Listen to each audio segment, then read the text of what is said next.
Movies. 5 movies. So again, as you listen to what people said. Never would have done film, never would have done television, never would have modeled. P.S. And by the way, I'm a model of MONTEL. Model? In a fan when wait, let's go back for a second. Talk about the makeup artist. This is crazy. Oh my gosh. Was this one of the first shows that you did, This right? was the second movie I ever did. I did a movie with Woody Allen. And I was very excited, very nervous. And, you know, I'm not asking anybody to feel sorry for me because my big moment happens in a makeup trailer. So I go in my first day of work, and, you know, it's nerve-wracking. And there were all these stunning women in the movie. I mean, one of them is a Bond girl, so just to give you an idea of who I was working with.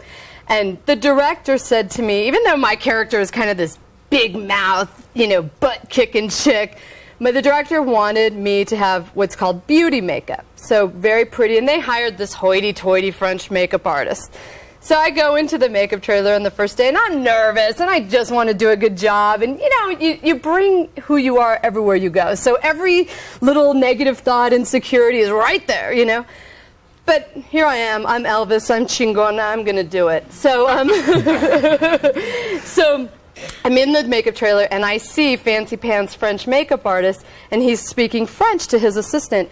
And I speak French. So I'm listening, and I hear him say, "I'm not going to do her. I'm only doing the pretty girls." And I was like, oh, no, you did not. So I sat there, you know, pretending like I didn't know what was going on, and I called him out. I mean, I was cool about it, but I took him outside, and I said, "Listen, Frenchie," if I could call you that, "just so you know, I understood what you said."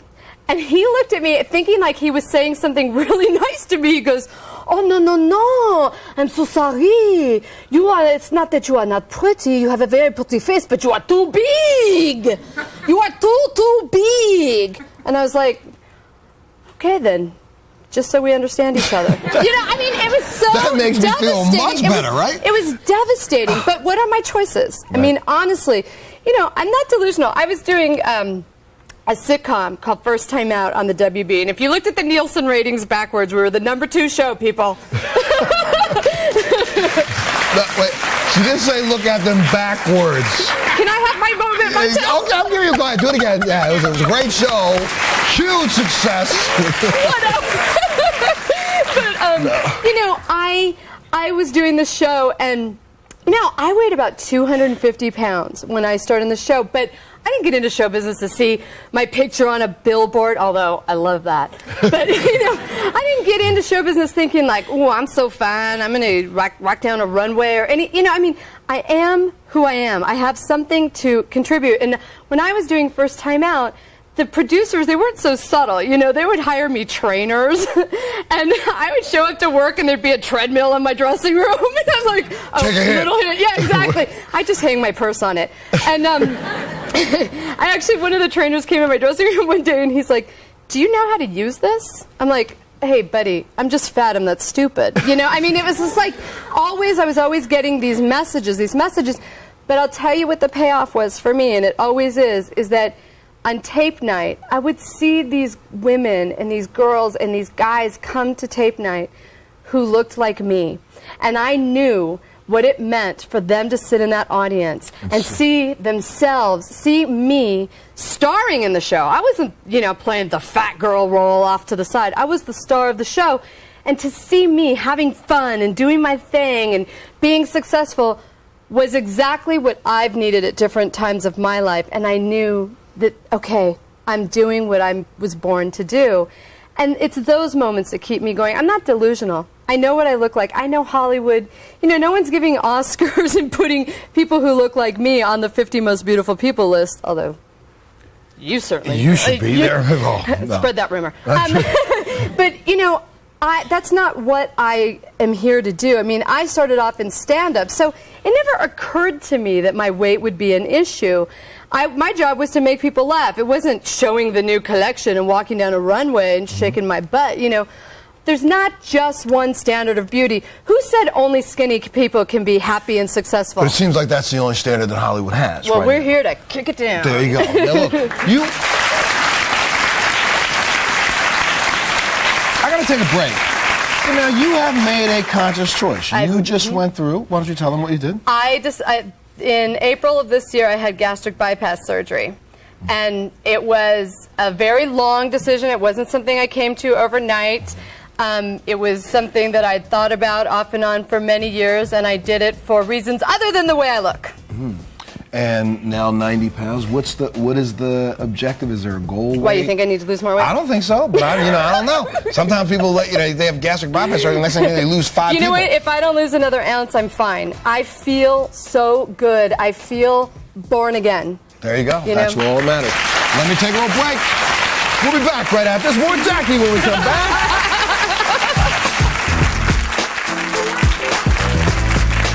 I weighed 315 pounds. So that's what it finally was for me, was when someone tells you you're going to go blind if you don't lose weight. I said, okay.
bad about being fat?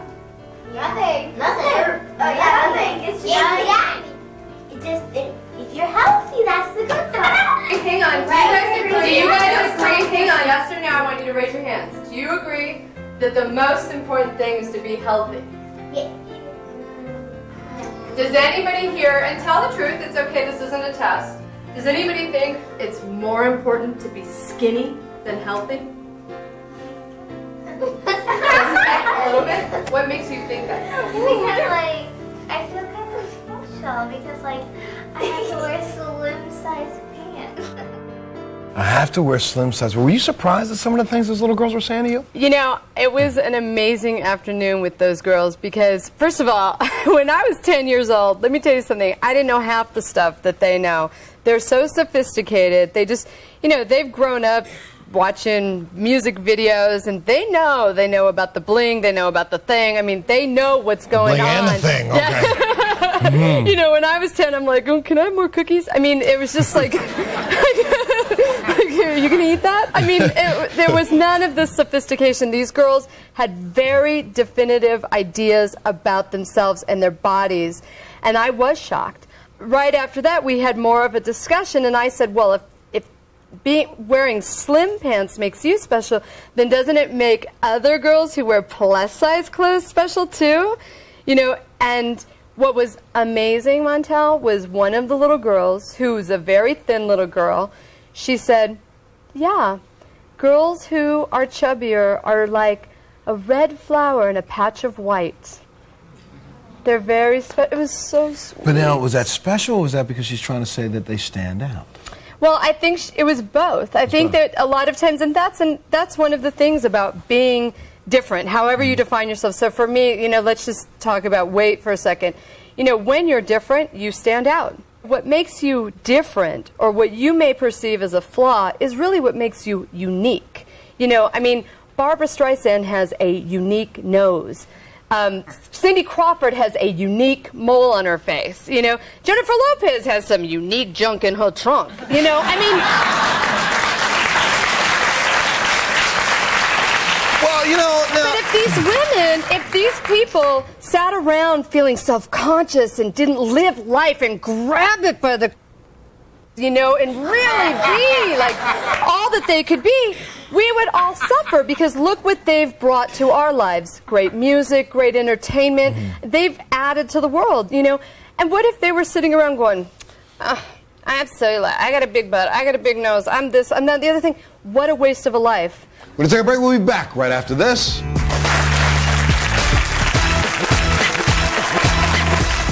Being that I was almost 300 pounds at 15, I was having the same health problems my mom was having at 50. I had sleep apnea, high blood pressure, diabetes, ankle pains constantly, and it was scary.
My next guest says a terrible health scare was what made her wake up and do something about her weight. I want you to take a look at this.